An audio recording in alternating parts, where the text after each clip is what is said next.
I'm Andrew Prowse, and this is Merchants of Infinity. It's a merchant trading game set in space, on the fractal ship Mandelbrot.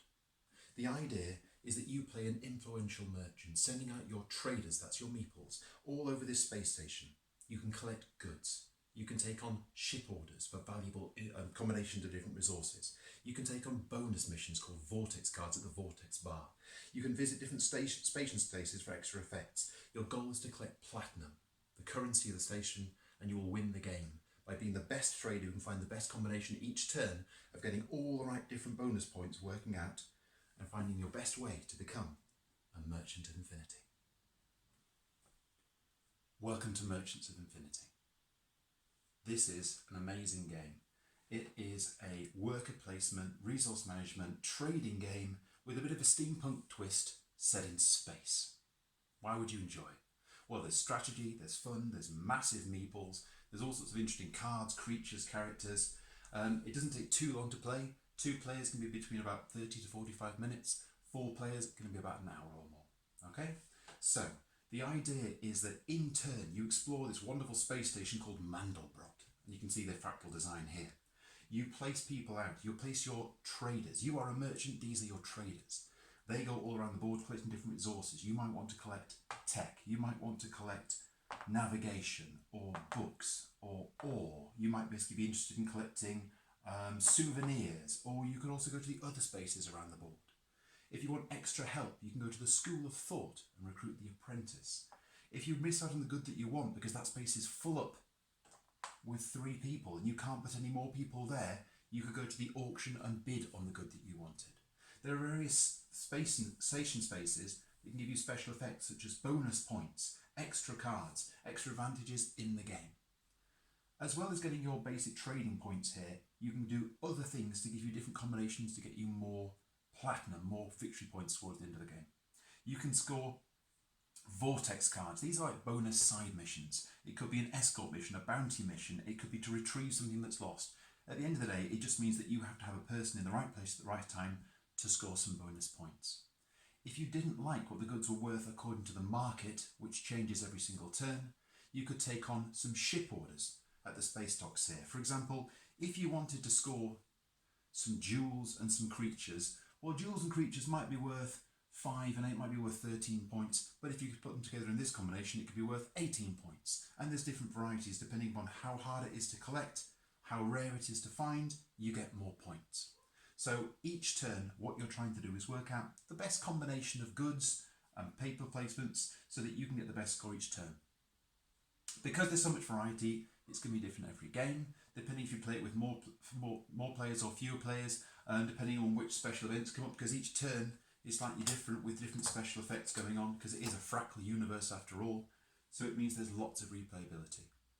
It'll make you laugh, there's good strategy in there, but it's not too sort of like crunchy that you'll have to be an absolute expert to have a go at it. You can be an absolute beginner and have fun with this game. The idea that at the end of a certain number of turns, depending on how many you play, you add up all your platinum, and at the end of the day, the person who has the most wealth wins and is the best trader on board. Okay, let's set up Merchants of Infinity. For a 4-person game, let's say, everybody will need 5 meeples and the game will last 5 rounds. So let's choose some colours. Let's imagine player 1, player 2, player 3, player 4, and they're not going to be used to put this to one side. So take one of those each, so everybody's got 5 meeples. And since these aren't going to be used at all, we can use one of these to be the round marker. So these are round markers, 1, 2, 3, 4, 5, 5 turns are there, so we put that person there, and then they're going to count 5, 4, 3, 2, 1, end of the game. Done. So everybody needs to start off with 5 cog cards.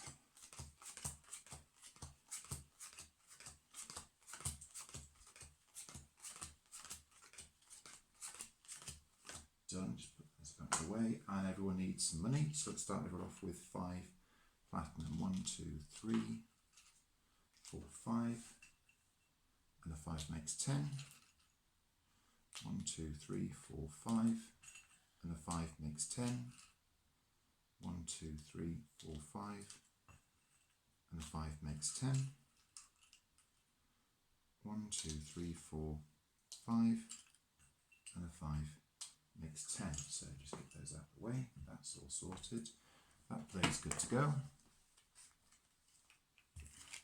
That player's good to go. That player's good to go.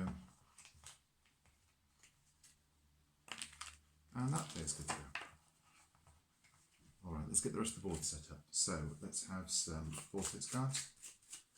Shuffle those and deal them out. There. Nice and neat.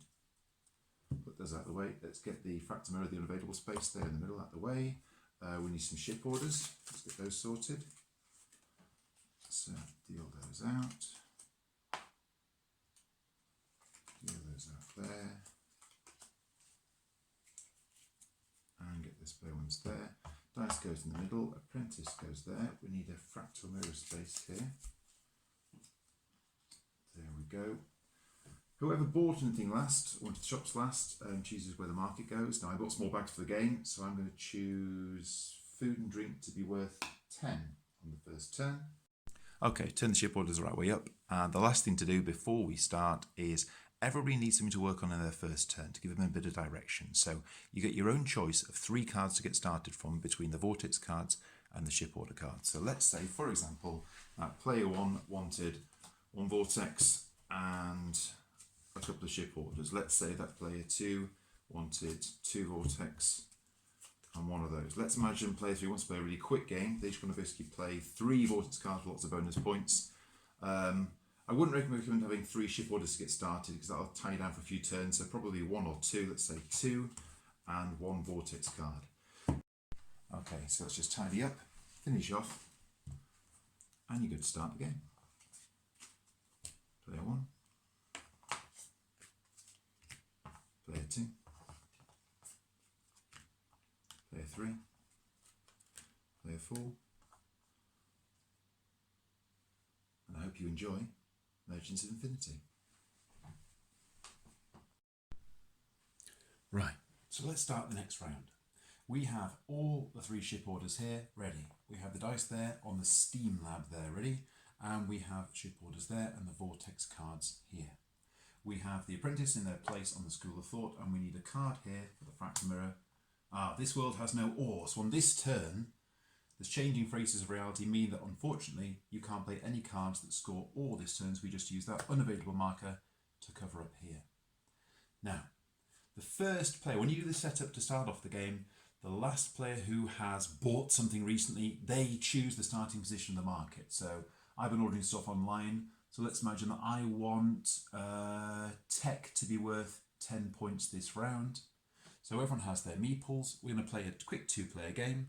So I'm going to be green. I've got my 6 people there. And let's say someone wants to play gold. I've got their 6 players there. Everyone starts off with 10 platinum. So 5 5s and 1 5. Got the meeples there. 5 5s and 1 5. And everyone starts off to give them something to work on with a choice of cards. They can have 3 cards to choose from between a mixture of vortex cards, these are bonus points, and the special ship orders. So I'm going to have, for example, 2 ship orders and 1 vortex card.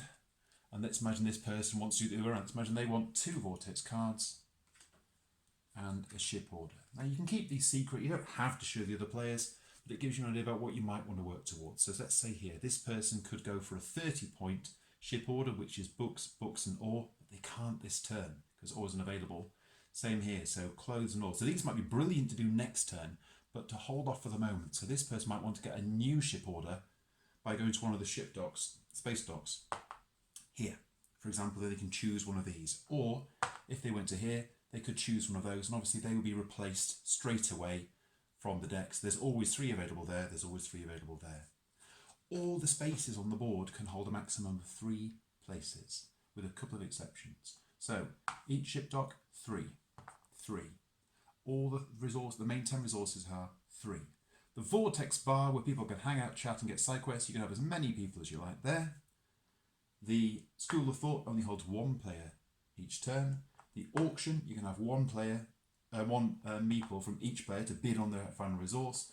And this is the fractal mirror, where you can choose the effect for the next round. If you put a player here, you choose the next 3 cards, and then you decide what you want the next special effect to be. So let's say, for example, this world has no creature, this world has no books, this world has no tech. Let's say creatures are going to be the next one, and these 2 are just discarded back to the bottom. Okay?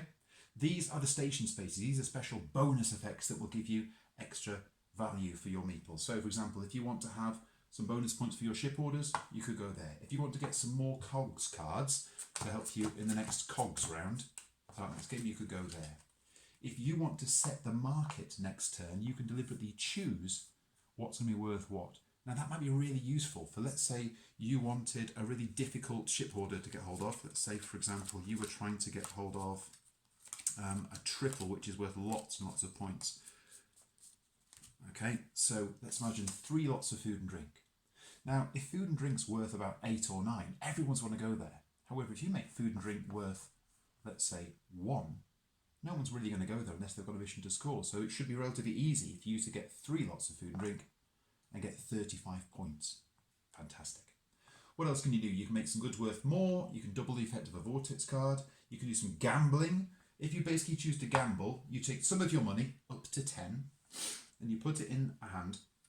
Behind your back, mix your hands around and get another player to choose a hand. If they choose the empty hand, you've succeeded. You win your money back plus the same again. If they choose the full hand, unfortunately, you've lost your money. So if I bet 10, I would either lose the 10 or I would win my 10 back and another 10. So that's a bit of gambling. Honest trading just gets you a straight +7 platinum, nice and simple. If you wanted to get a nice mixture of resources, you could change things up a little bit. You can score, for example, 2 resources on a ship order.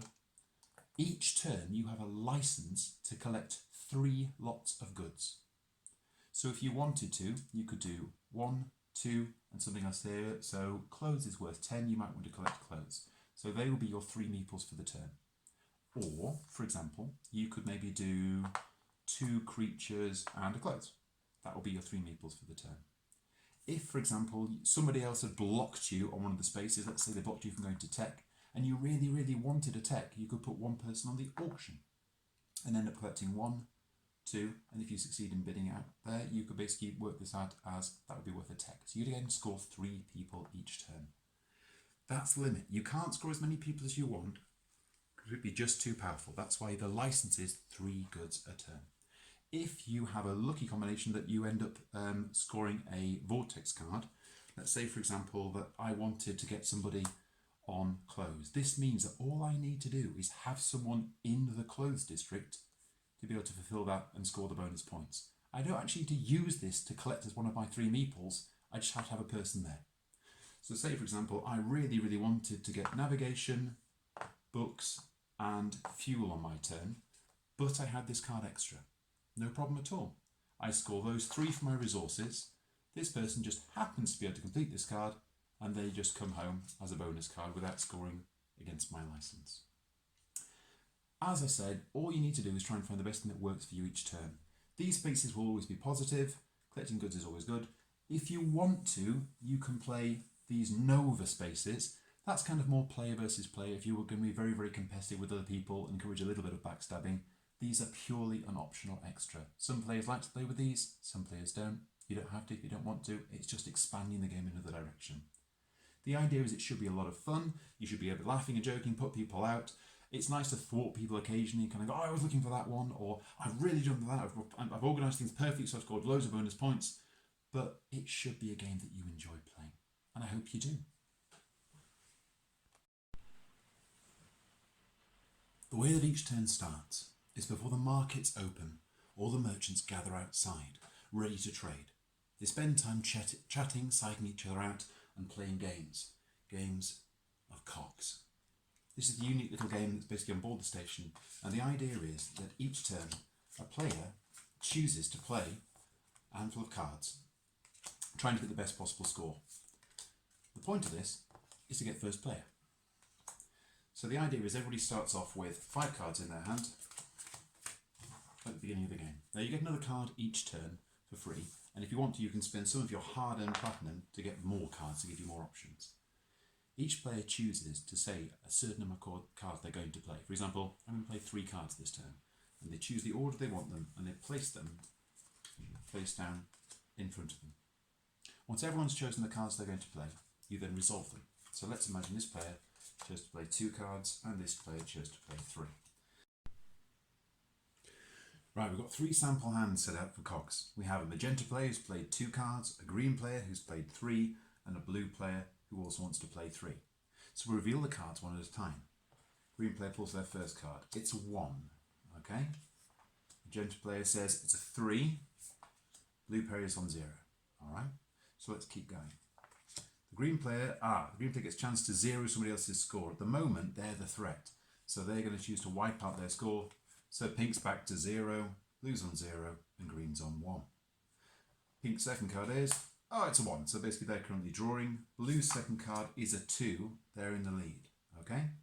Last card, third card.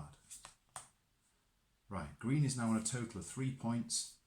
Magenta is on 1, and blue doubles the previous card. So that is now worth 4. So the final score is 1, 3, and 4. So blue player takes their meeple and puts it here on the board at the first place. Green then takes their meeple and puts it on second place, and finally magenta, pink, puts their meeple down there. So we know the turn order for the next round. Okay, scoring in Merchants of Infinity. You've been given a license by the station to effectively collect 3 crates worth of goods each turn.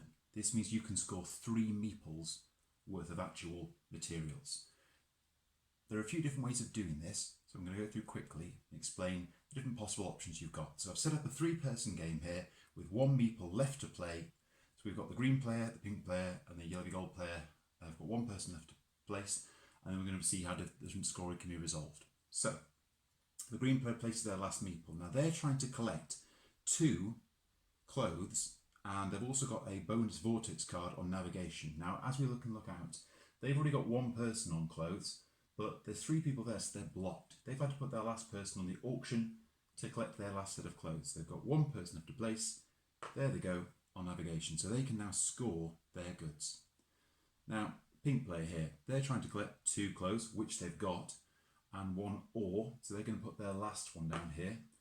They've also put a bonus person out to score jewels for a vortex card.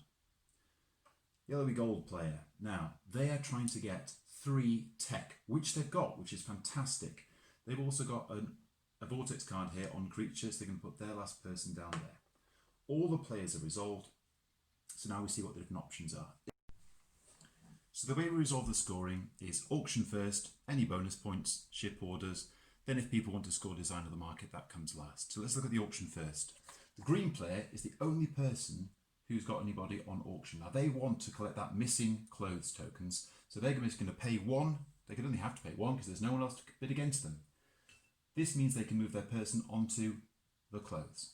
So let's score them. They want to collect the ship orders for the clothes. They take these 2 people and put them on their card, which kind of shows that they're not available for anything else. They're going to get 20 points for that. Now they've got 1 more person they can score. Now if we look out, they've got 2 options here for their 3rd person. They could score their navigation, which they're going to collect anyway for their vortex points. That's going to give them 6 points there. So let's just start giving them some money here. So that's 20 points here for their order. They've got a definite 6 for their vortex. That's fantastic. But do they want to actually score for their 3rd meeple? Navigation or souvenirs? Well, navigation will get them 6 points. Souvenirs will get them 9 points. They decide they want to score this one for 9 points. So if we take 9 points off there, that is their 3 meeples done, and they are then resolved.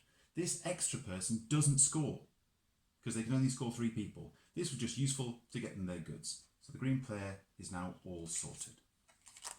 Moving on to the pink player. Now the pink player wanted to collect 2 clothes and an ore. They can do that. So they've got the 2 clothes out, they go there, and the ore goes out there, so they can score this one for 30 points, which is fantastic. They get 30 points there. Now because they've scored their 3 meeples, they can't then score this extra person there for any goods on the souvenirs. That just comes back to their hand. However, they can use this person who just happens to be in the duels district to score 5 extra points for their Vortex card. So they've scored their 3 meeples, they're resolved. Finally, the gold player. Now, they wanted to collect 3 lots of tech, which were 35 points. They can do. There you go there, that's fantastic. They get 35 points. Now, they can't score any more people for resources, but they have got this person here on creatures, which collects them some bonus points for the Vortex card, and they are done. Any extra scoring? Well, the gold player went on the generous captain, so they get a bonus +5 on their ship order card, which is brilliant. And the green player went for honest trading, which just scores them 7 extra platinum. So we'll get them sorted. And that's the scoring complete. As a final option, which didn't happen in this case, let's imagine they were trying to go for a wonderful goods card, but they were blocked and ended up with results by themselves that weren't scoring very much points on the market. So let's imagine they were trying to go for 3 creatures, which would be worth a huge amount of points as a ship order, but they were blocked at the last second by somebody else. Well, what they're left with then, for example, is a couple of creature points which would only be worth 1 point each. What they might want to do then is move their 2 people here, which would only score them 2, to the central Steam hub, which is basically the Steam lab. They can design there some goods to basically make and sell from the resources they've got available. They're using 2 people there. They're going to roll the dice, so 2 times 5 is 10 points. So rather than score them 2 points there, they've actually got themselves a lovely 10 points to score instead. So that's the last option. Hopefully that clears up the scoring now. So, Merchants of Infinity, would you like it? If you like resource management, worker placement, set collection games, yes you would. If you enjoy kind of like scheming and plotting, getting the best strategy, yes you would. If you like a little bit of storytelling about, you can say, oh, my character's going here and my person is placing there, and oh, I've just managed to get the best deal possible, yes you would. There's loads of different reasons why you would like this game. It won't take up the entirety of your evening. I would say it plays best with 3 to 4 players, although it can be perfectly great with 2 players. You can have extra effects. I've even written a solo player mode for it as well. So no matter how many friends you've got to play with, you can enjoy this game. What I'd say is look out for it very, very soon on Kickstarter. I'll give you all the details and plenty of advance. What we're trying to do is get all the reviews in. We're trying to get all the best information we can do. If we need to tweak anything, we want this game to be the best for you that it can be, and that you're going to have fun playing it. So keep your eyes peeled for us on Twitter, on Facebook, on Kickstarter, on all the fantastic groups. We will let you know when this game is coming out, and we'll hopefully have your support. Thank you so much.